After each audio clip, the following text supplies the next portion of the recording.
네, 이제 타이어의 첫 글자 T는 TDF, 즉 타겟 데이트 펀드를 말합니다. TDF는 드디어 나왔다. 네. 저희가 지난 시간에 배웠던 자동으로 관리가 되는 거 아닙니까? 자율은행 장치 뭐 이런 거죠. 그렇죠. 네, 그럼요. 이 정도는 뭐. 몇 시간 전에 들으신 것처럼 잘 기억하시죠? 그럼요. 이거 몇 시간 전에 공부한 줄 알겠어. 맞아요. 네. 말 그대로 알아서 굴러가는 그 초보분들이 이제 별로 신경을 쓰지 않아도 되는 펀드라고 생각하시면 될 것 같고요.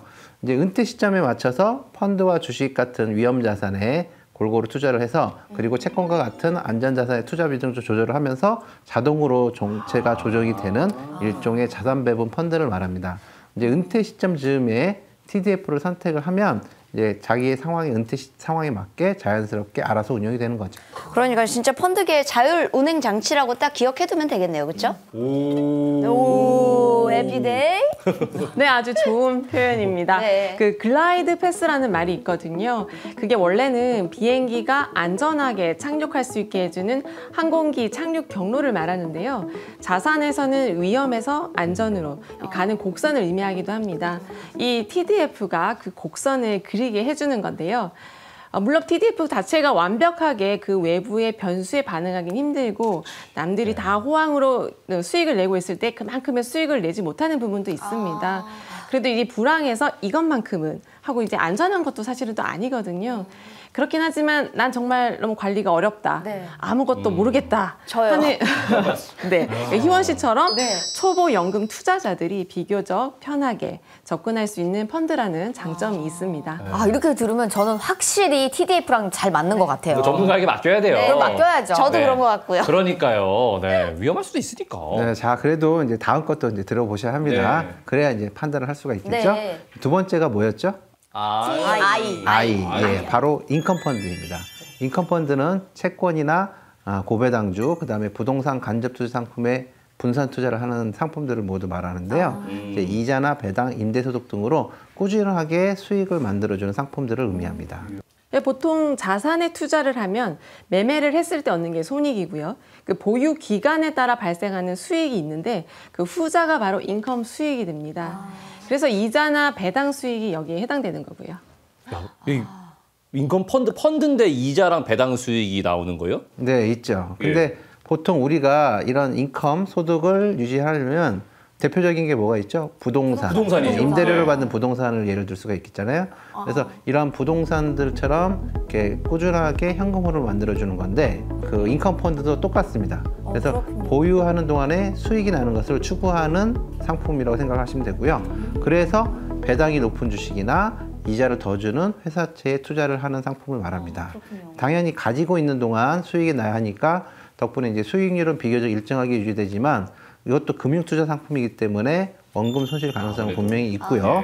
그렇기 때문에 너무 한 상품에 몰아서 투자하는 게 아니라 당연히 분산 투자가 필요합니다. 그래서 어떤 마음에 드는 배당주가 있어도 거기에 올인, 그다음에 뭐 마음에 드는 부동산 펀드가 있어도 올인 이렇게 하는 게 아니라 이제 배당주도 일부 하고 부동산도 일부 하고 채권형도 일부 하고 해서 다양한 인컴 자산에 분산 투자를 하셔야 되는 겁니다. 네, 그러니까 꾸준하게 인컴을 어떻게 얻을 수 있는 방법을 모색을 한다는 뜻인 것 같은데요. 제가 얼마 전에 그 인컴 EMP 펀드 얘기를 들었거든요. 이것도 인컴 펀드인 거죠? 네, 맞습니다. 그 펀드의 절반 이상을 다양한 인컴 상장 지수 펀드에 분산 투자를 하는 게 인컴 EMP 펀드입니다. 인컴 펀드는 좀 시간은 더디더라도 꾸준하게 수익을 추구하는 보수적인 연금 투자자들에게 적합한 상품이라고 할 수 있겠습니다. 이쪽이네요, 저는. 네. 그러니까 좀 더디더라도 안전하게. 좀 안전하게. 저는 이제 원금 손실에 대한 그 어떤 공포감이 있기 때문에 최대한 좀 보수적으로 안전하게 이렇게 하는 게 좋은 것 같긴 한데 아직 R하고 E가 남아있잖아요. 네, 그거 듣고 한번 판단을 해보겠습니다. 네네. 네, 그렇습니다. 세 번째가 또 나름 재미가 있는데요. 네. R이라고 하면 리츠입니다. 리츠. 드디어 나왔어. 과자 이름 아닌 리츠. 리츠. 네, 리츠. 네. 예? 맛있지, 한 손씩. 쉽게 말해서 부동산 간접 투자 상품인데요. 일종의 임대 수익이라고 생각하시면 가장 우와. 근접하게 했습니다. 리치들이 갖고 있다 그래서 리츠. 아니죠? 아니죠. 아니죠. 부자들이 갖고 네. 있어서요. 뭐 아시겠지만 우리가 월급을 받아서 네. 건물을 사는 게 굉장히 힘들잖아요. 없는 일이에요. 없는 일이에요. 네, 건물주의 꿈이 그냥 다음 생에나 있을 네. 것 같고 이런데요. 이 리츠가 시장 상황에 따라 또는 그 상황에 따라 매력적일 수 있는 수익률을 기대할 수 있기 때문에 건물주가 아닌데도 우량 부동산에 투자를 할 수 있고요. 소액으로 건물주의 느낌을 받을 수 있다는 것도 큰 매력 중에 하나입니다. 매력 있네요. 네. 그리고 보통 국내에 상장돼 있는 리츠 한 주가 5,000원 내외로 비싸지 않기 때문에 부동산에 직접 투자와 달리 일반 주식처럼 원하는 시점에 간편하게 매매할 수 있다는 것도 큰 장점이라고 할 수 있겠습니다. 하고 싶네요. 이거 제 꿈 같은 일인데요. 정말 이 부자가 될 수 있는 것 같은데요. 이걸로 해갖고 왠지 어디 투자했어 그러면 나 건물에 투자했어 그럼. 이런 느낌으로다가 나 이제 향후 몇 년 뒤면 건물주란다 이렇게 얘기할 수 있을 것 같은데요. 진짜? 괜찮지 않습니까?